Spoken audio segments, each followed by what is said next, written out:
So good evening to all of you. महिला supervisor के लिए घरेलू हिंसा अधिनियम 2005 आज हम पढ़ेंगे। कल मैंने आपने बहुत ही प्यार दिया, कल मैंने एक बहुत ही अच्छा सा अधिनियम आपको कवर कराया था, ठीक है, दहेज प्रतिषेध अधिनियम 1961। तो वो आपने उसमें बहुत प्यार दिया, और जिसने नहीं देखा हो वो देख लें। 10 धाराएं हैं, सभी धाराएं मैंने उस वीडियो में रटवा दी हैं। आज सेकंड है घरेलू हिंसा अधिनियम 2005। इसको सिर्फ आपको जितने भी 15 या 16 मिनट में भी लगे, स्पीड में बढ़ा दूंगी एडिट करते टाइम, ताकि आप अपने हिसाब से कम ज़्यादा कर लो, ठीक है। बहुत ही मज़ा आने वाला है, पूरी फुल डिटेल, और जिस टाइप के क्वेश्चन आते हैं वहाँ पर मैं ज़्यादा फोकस करूँगी, ठीक है। तो स्टार्ट करते हैं अब आगे की इसकी बेसिक इन्फॉर्मेशन, ठीक है। एक मिनट। घरेलू हिंसा अधिनियम, अब देखो क्वेश्चन क्या आया है प्रीवियस ईयर में। देखो दो चीज़ें हैं, घरेलू हिंसा अधिनियम 2005, ठीक, और एक 26 अक्टूबर, ये आपके नोट्स बने हुए होने चाहिए, ठीक है, 26 अक्टूबर 2006, ठीक। अब जितनी भी मेरी मेंटोरशिप की गर्ल्स हैं, आप लोग यहाँ से पढ़ लो, और आपको जब कल क्लास होगी, चूँकि आपका कल टेस्ट है, ठीक है, तो जब टेस्ट के बाद जब आपका क्लास होगा कल या परसों में, तो आपसे मैं दोनों ही, एक तो दहेज प्रतिषेध अधिनियम और एक घरेलू हिंसा अधिनियम, तुरंत के तुरंत क्वेश्चन करूँगी, और आपको तुरंत मैसेज में, चैट में तुरंत टाइप करके क्लास में ही आपका, जैसे कि हमने दहेज प्रतिषेध अधिनियम का रिवीजन किया था, वैसे इसका भी रिवीजन करेंगे। तो हम लोग पूरा एक बार रिवीजन कर लेंगे, सभी योजनाएं, जितने भी अधिनियम, जितने भी थ्योरीज हैं, सब कुछ मैं आपको क्लास में पढ़ाऊंगी। चूँकि मैंने लैपटॉप ले लिया है, तो अभी प्रॉपर हमारी मेंटोरशिप में क्लासेस भी स्टार्ट हो जाएंगे।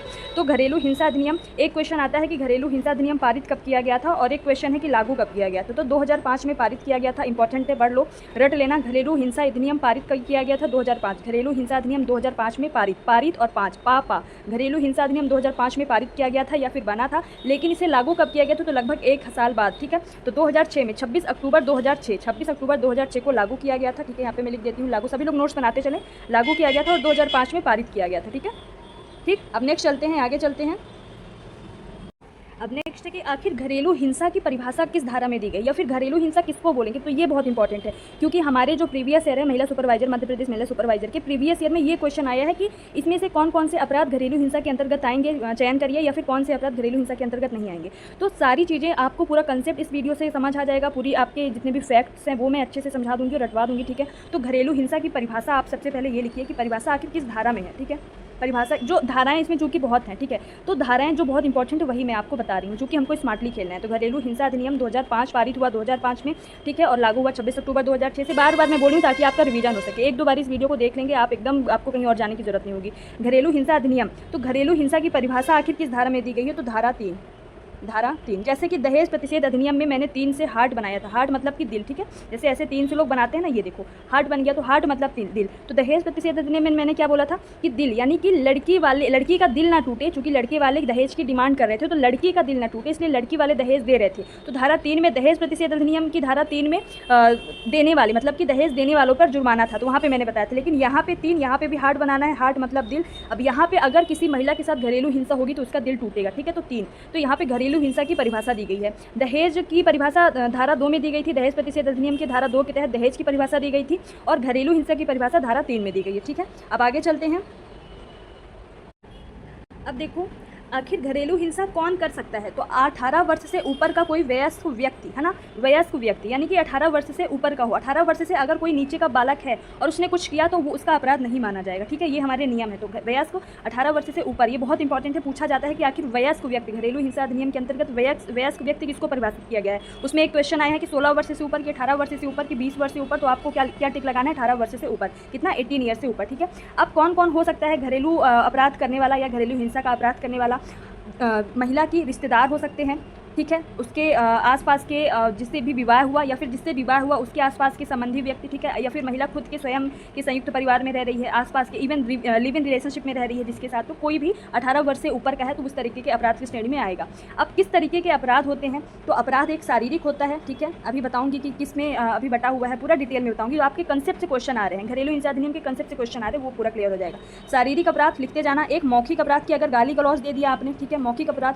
फिर तीसरा हो जाएगा भावनात्मक, और चौथा हो जाएगा लैंगिक, यानी कि आपने कुछ लैंगिक अपराध कर दिया, और पांचवा हो जाएगा क्या? आर्थिक अपराध, ठीक है। अभी मैं अपराधों पे आऊँगी, इसके पहले मैं आती हूँ कि घरेलू हिंसा अधिनियम में जितनी भी फीमेल हैं, क्या पूछा जाएगा कि क्या सभी, मतलब कोई पर्टिकुलर उम्र सीमा है क्या, कि पर्टिकुलर 18 से ऊपर की महिलाओं के खिलाफ अगर हो तो वही पीड़िता कहलाएगी? पीड़िता कौन कहलाएगी? कौन? पीड़िता, यानी जिसके साथ ये अपराध हुआ है वह कौन, किस उम्र तक कहलाएगी? तो बहुत ही अच्छा यहाँ से कंसेप्ट है कि सभी उम्र की लड़कियाँ, जीरो से मतलब जब वो पैदा हुई तब से लेके आप किसी भी उम्र की महिला के साथ अगर घर वाले हिंसा कर रहे हैं, घरेलू हिंसा उसकी या तो ससुराल में या तो मायके में या तो अदर जिसके साथ वो रिश्ते में है वो कोई कर रहा है, तो वो पीड़िता कहलाएगी। ठीक है, तो यहाँ बहुत इंपॉर्टेंट है। ठीक है, साथ में 18 वर्ष से कम के बालक एवं बालिकाओं के साथ अगर घरेलू हिंसा की जा रही है तो वो भी पीड़ित कहलाएंगे। ठीक है, अब प्रत्यर्थी यानी कि हिंसा करने वाला कौन कहलाएगा या अपराधी कौन कहलाएगा, तो अपराधी में उसके रिश्तेदार कहलाएंगे, जैसे कि मैंने पहले ही बताया, रिश्तेदार उसके घर वाले या फिर उसके मायके वाले या फिर उसके ससुराल वाले, उसका हस्बैंड हो सकता है ना, महिला का। ठीक है, या फिर कोई भी अपने घर का भी हो सकता है, या फिर लिव इन रिलेशनशिप में रह रही है जिस व्यक्ति के साथ, तो वो भी हो सकता है। ठीक है, लेकिन बस शर्त ये होना चाहिए कि 18+ ईयर होना चाहिए, 18 वर्ष से ऊपर होना चाहिए। अब घरेलू हिंसा अधिनियम 2005 के अंतर्गत एक बहुत ही इंपॉर्टेंट धारा है, धारा 2। धारा 3 में परिभाषा है घरेलू हिंसा की। परिभाषा में कौन कौन से ऐसे अपराध होंगे ये भी हमने बताया है। ठीक है, कौन कौन से अपराध हो सकते हैं। एक मैंने बताया है कि शारीरिक अपराध की मारपीट करना, एक हो गया मैंने मौखिक या भावनात्मक की गाली गलौज देना, इवन अगर कोई लेडीज या कोई फीमेल प्रेग्नेंट नहीं हो सकती तो उसको बांझ कहना भी एक घरेलू हिंसा के अंतर्गत आता है, यह भावनात्मक या मौखिक अपराध के अंतर्गत आएगा। एक आर्थिक अपराध की उसको गुजारा भत्ता ना दिया जाना या फिर उसको निवास ना दिया जाना, उसको आवास रहने के लिए ना दिया जाना, उसको खाना पीना ना दिया जाना, घर से बेदखल कर देना, और एक लैंगिक अपराध होते हैं। तो ये 4 तरीके के अपराध होते हैं और बहुत ही इंपॉर्टेंट है कि जो ये अपराध होते हैं पहला बहुत इंपॉर्टेंट है, आपसे पूछा जाएगा कि घरेलू हिंसा अधिनियम के अंतर्गत किए गए अपराध निम्नलिखित में से किस प्रकृति के होते हैं। तो पहला आपको रटना है, यहाँ पे संज्ञेय होते हैं, पहला संज्ञेय, और दूसरा गैर जमानती, बहुत इंपॉर्टेंट है। दूसरा क्या है, गैर जमानती, यानी कि जमानत नहीं हो सकती है, बहुत ही सेंसिबल ये केसेज होते हैं। तो घरेलू हिंसा अधिनियम के अंतर्गत अगर किसी ने कोई अपराध किया है तो पहली बात संज्ञेय होगा, वह अपराध की प्रकृति क्या होगी, संज्ञेय होगी, अपराध का नेचर क्या होगा, संज्ञेय होगा, और दूसरा गैर जमानती, जमानती ऑप्शन में आएगा, जमानती गैर जमानती, तीसरा जमानती गैर जमानती दोनों, और चौथा आएगा कोई नहीं। तो आपको क्या लगाना है, सिर्फ गैर जमानती है। ठीक है, इसके बाद आगे चलते हैं। अब धारा 2 के तहत अध्याय 4, धारा 2 लिखिए, सेकंड है, धारा 2 के अध्याय 4 के तहत शिकायत दर्ज किया जा सकता है। अगर किसी महिला के साथ या किसी भी पीड़िता के साथ अगर कुछ ऐसी घरेलू हिंसा हुई है तो वह शिकायत दर्ज कर सकती है। किस धारा के तहत, तो धारा 2 के तहत। किस धारा के तहत शिकायत दर्ज कर सकती है, धारा 2 के तहत। ठीक है, और जब शिकायत दर्ज करेगी तो 4 तरीके की उसको संरक्षण प्रदान किया जाता है। कितने तरीके के संरक्षण, शिकायत किसके तहत दर्ज करेगी, धारा 2 के तहत। इसको मैं लिंक से बता। अब 2 से याद करो, दर्द, क्या दो, दर्द दो। शिकायत क्यों कर रही है, जिसने उसके साथ हिंसा करा है, जिसने महिला के साथ हिंसा किया उसको दर्द देने के लिए। तो शिकायत क्यों कर रही है, दर्द देने के लिए, किसको, जिसने उसके साथ अपराध किया है। तो किसमें शिकायत करेगी, धारा 2 के तहत। ठीक है, ये मैं सिर्फ लिंक करने के लिए बता रही हूँ। आप जब मैं ऐसे लिंक करके बता रही हूँ, 1-2 बार आप वीडियो को देख लोगे, हैंडमेड खुद से नोट्स बना लोगे और 1-2 बार और रिवीजन कर लोगे तो आपको ऑलरेडी अपने आप जब एग्जाम में देखोगे, क्वेश्चन देखोगे, ऑप्शन देखोगे तो समझ आएगा। एक काम करना, जितने लोग भी ये देख रहे हो, पढ़ो मेरे से यहाँ से और फिर प्रीवियस ईयर के क्वेश्चन जाके देखो बन रहे हैं कि नहीं, फिर कमेंट करके बताना। ठीक है, अब जब धारा 2 के तहत महिला ने या पीड़िता ने शिकायत करी तो उसको इस 4 प्रकार के संरक्षण प्रदान किए जाएंगे या 4 प्रकार के लोगों के द्वारा उसको सुरक्षा दी जाएगी। पहला है संरक्षण अधिकारी, बहुत इंपॉर्टेंट है, क्वेश्चन पूछा गया है प्रीवियस ईयर में कि संरक्षण अधिकारी की नियुक्ति या फिर घरेलू हिंसा अधिनियम 2005 के अंतर्गत संरक्षण अधिकारी की नियुक्ति कौन करता है। ऑप्शन आएगा राज्य सरकार, केंद्र सरकार, जिला सरकार या फिर कोई एक और ऑप्शन। तो ऑप्शन क्या है, इसका आंसर है राज्य सरकार। ठीक है, तो पहली बात तो ये इंपॉर्टेंट है कि संरक्षण अधिकारी किसके तहत, मतलब संरक्षण अधिकारी की नियुक्ति किसके द्वारा की जाती है, राज्य सरकार के द्वारा। और क्या प्रत्येक जिले में की जाती है, जी प्रत्येक जिले में, एवरी डिस्ट्रिक्ट, प्रत्येक जिले में की जाती है। लिखते जाना आप लोग, आई होप कि आप लोग लिख रहे होंगे। तो संरक्षण अधिकारी की नियुक्ति प्रत्येक जिले में की जाती है। साथ में किसके द्वारा नियुक्ति की जाती है, राज्य सरकार के द्वारा। दूसरा है सेवा प्रदाता, पूछा जाएगा कि सेवा प्रदाता के अंतर्गत कौन कौन आते हैं। तो एनजीओ जैसे जितने भी संगठन है, नॉन गवर्नमेंट ऑर्गेनाइजेशन। ठीक है, तो सेवा प्रदाता में एनजीओ जैसे संगठन आएंगे। तीसरा है पुलिस अधिकारी, ये पहला हो गया, ये दूसरा हो गया, तीसरा पुलिस अधिकारी, और चौथा मजिस्ट्रेट। तो मजिस्ट्रेट बहुत इंपॉर्टेंट है, मजिस्ट्रेट, एक मिनट, मजिस्ट्रेट। अब मजिस्ट्रेट को, जो भी मजिस्ट्रेट के पास अगर किसी ने शिकायत की, किसी पीड़िता ने या महिला ने शिकायत की, विशेष परिस्थिति में ये स्वतः भी संज्ञान ले सकता है, स्वतः भी संज्ञान ले सकता है। अगर किसी को इधर उधर से पता चला, किसी मजिस्ट्रेट को इधर उधर से पता चला तो वह स्वतः भी संज्ञान ले सकता है, यानी खुद से भी कुछ शिकायत के लिए खुद से भी आगे बढ़ सकता है। और इसको अगर इसके द्वारा इसके पास कोई शिकायत पहुंची तो 60 दिन के अंदर, वेरी इंपॉर्टेंट लिख लो, 60 दिन के अंदर मजिस्ट्रेट शिकायत को दूर करेगा हर परिस्थिति में। 60 दिन के अंदर, किस धारा के तहत, धारा 14 के तहत, धारा 14। ठीक है, धारा 14 के तहत 60 दिन के अंदर मजिस्ट्रेट निपटारा करेगा। अब निपटारा कैसे करेगा, पहली बात तो धारा 14, ठीक है, कितने दिन के तहत, अंदर 60 दिन के अंदर कौन करेगा, मजिस्ट्रेट करेगा। क्या करेगा, निपटारा करेगा। निपटारा कैसे करेगा, पक्ष एवं विपक्ष। फिर से याद करो, धारा 14 के तहत निपटारा करेगा मजिस्ट्रेट कितने दिन के अंदर, 60 दिन के अंदर। कौन करेगा? मजिस्ट्रेट करेगा। निपटारा करेगा किसके बीच? पक्ष और विपक्ष, यानी कि एक तो पक्ष हो गया महिला का या फिर पीड़िता का, दूसरा पक्ष हो गया विपक्ष का। अब एक और धारा है जो बहुत इंपॉर्टेंट है, धारा 16। धारा 16 के अंतर्गत क्या है कि ये जो कार्यवाही होगी, जो निपटारा होगा पक्ष और विपक्ष के बीच, यानी कि मान लो कि कोई महिला है और उसके ससुराल वाले आपस में, दोनों ने, उसके ससुराल वालों ने घरेलू हिंसा किया, उसके साथ कुछ मारपीट की या फिर कुछ लड़ाई झगड़ा, कुछ गाली गलौज दिया, तो दोनों को एक रूम में बंद कमरे में, तो पूछा जाएगा कि किस धारा के तहत जो घरेलू हिंसा अधिनियम के तहत निपटारा किया जाता है मजिस्ट्रेट के द्वारा, तो किस धारा के तहत बंद कमरे में किया जाता है? तो धारा 16 के तहत। ठीक है, धारा 16। ठीक है, तो अब इसको मैं इस तरीके से लिंक करवाने की कोशिश कर रही हूँ। अगर कमरा बंद है, गर्मी में कोई कमरा बंद है, तो एकदम ऐसा लगता है कि शोले मतलब निकल रहे हैं। शोले मतलब कि आग का गोला, शोला होता है ना, गरम गरम शोला निकल रहा है, ऐसा लगता है बंद कमरे में। गर्मियों में अगर कमरा बंद कर दो तो ऐसा लगता है कि आग की गोले या फिर शोला निकल रहा है। तो धारा 16 मतलब बंद कमरे में। ठीक है, फिर एक और इंपॉर्टेंट धारा है धारा 17। धारा 17 के तहत पीड़िता को, अगर कोई पीड़िता है, उसको संयुक्त परिवार में, ज्वाइंट फैमिली में रहने का अधिकार दिया जाता है। किसके तहत? धारा 17। अब चूंकि धारा 17 मतलब खतरा, 17 मतलब क्या? खतरा। लिंक करने के लिए बता रही हूँ, 17 मतलब खतरा, यानी कि पीड़िता को खतरा है, तो मजिस्ट्रेट के द्वारा या फिर जो भी सेवा प्रदाता है उनके द्वारा क्या किया जाएगा? पीड़िता को संयुक्त परिवार में रहने के लिए क्या अधिकार प्रदान किया जाता है। ठीक है, किस अधिनियम के तहत? धारा 17 के तहत। ठीक है, फिर इसके बाद हम आगे चलते हैं। थोड़ा सा ये अधिनियम बड़ा है।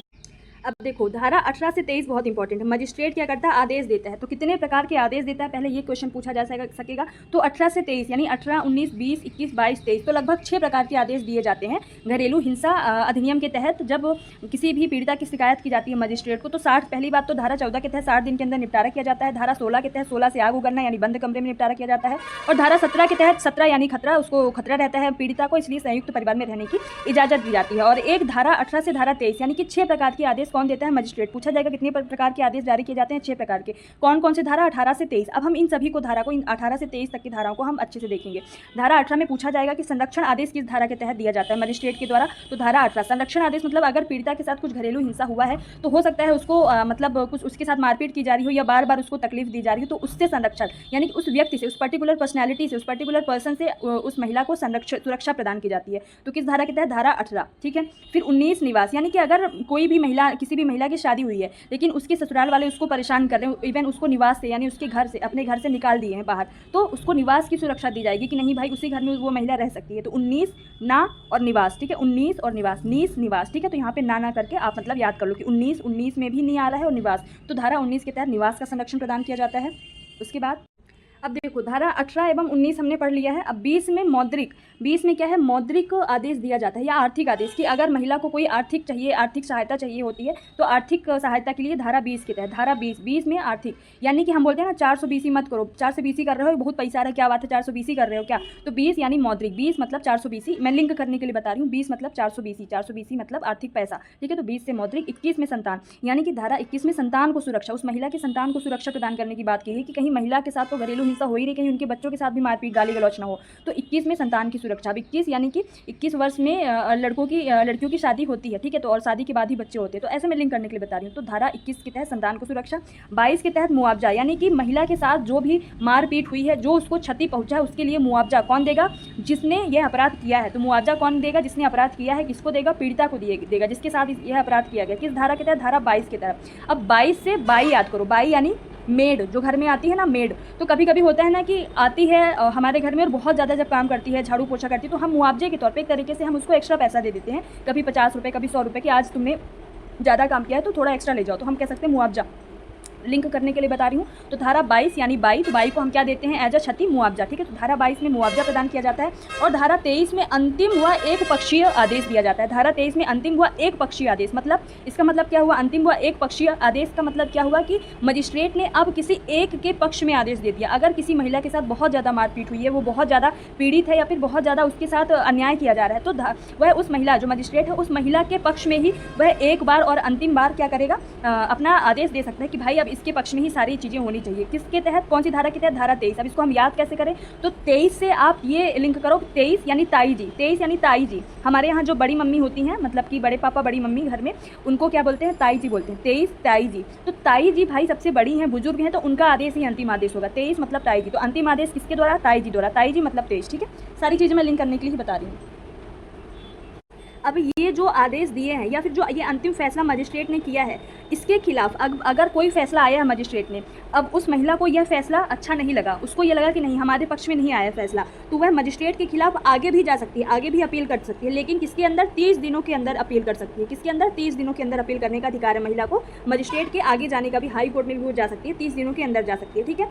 लेकिन और जो आदेश दिया है, जो आदेश मजिस्ट्रेट ने दिया है, उसका उल्लंघन करने पर, उसका ये बहुत इंपॉर्टेंट है कि अगर मजिस्ट्रेट ने जो भी आदेश दिया है, नया पेज दे लेती हूँ, जो भी आदेश दिया है, ठीक है, उल्लंघन किया जाएगा। अगर मजिस्ट्रेट के द्वारा जो आदेश दिए गए हैं, 6 प्रकार के आदेश दिए गए हैं, उनका अगर उल्लंघन किया जाएगा तो 1 वर्ष की सज़ा, साथ में 20,000 का जुर्माना, या फिर दोनों, या तो 1 वर्ष की सज़ा, पूछा जाएगा कि सज़ा कितने वर्ष की, तो 1 वर्ष की, जुर्माना कितना, 20,000 का, या तो दोनों लिया जा सकता है, ठीक है। अब ये तो सारे हमारे महिला से संबंधित हो गए, ठीक है, घरेलू हिंसा अधिनियम से संबंधित हमने पूरे फैक्ट और कंसेप्ट भी पढ़ लिए। लेकिन मैं एक बता दूँ कि आपसे ये पूछा जा सकता है कि सखी वन स्टॉप, सॉरी एक मिनट,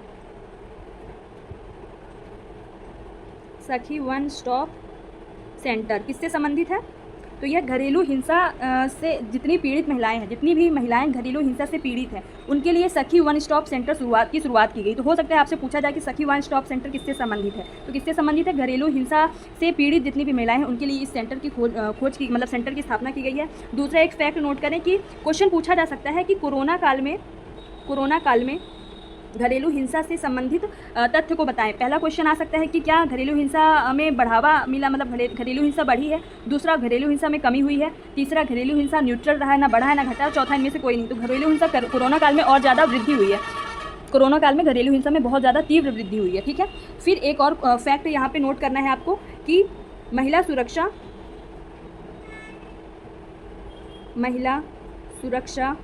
प्रभाग, इसकी स्थापना की गई है। महिला सुरक्षा प्रभाग की स्थापना की गई है। घरेलू हिंसा से जो पीड़ित महिलाएं हैं उनके लिए और ज़्यादा उनको सुरक्षा प्रदान करने के लिए महिला सुरक्षा प्रभाग की स्थापना की गई है। किसके द्वारा, तो गृह मंत्रालय के द्वारा। किसके द्वारा, गृह मंत्रालय के द्वारा यह सुरक्षा प्रदान की गई है। कब की गई है, तो 28 मई, डेट याद रखना है, 28 मई या 28 मई 2018 को, ठीक है। तो महिला सुरक्षा प्रभाग की स्थापना गृह मंत्रालय द्वारा, और कब, 28 मई 2018 को, ठीक है। एक बार मैं फास्ट रिवीजन करा देती हूँ। तो घरेलू हिंसा अधिनियम 2005 में पारित हुआ। कब पारित हुआ, 2005 में पारित हुआ। और अक्टूबर, कब, 26 अक्टूबर को, ठीक है, 26 अक्टूबर 2006 में क्या हुआ, लागू हुआ, ठीक है। धारा 3 में इसकी परिभाषा है। 3 से मैंने बनाया दिल तोड़ो, यानी कि अगर घरेलू हिंसा अगर किसी के साथ की जाएगी तो उसका दिल टूटेगा, तो 3 से धारा 3 परिभाषा हो गया, ठीक है।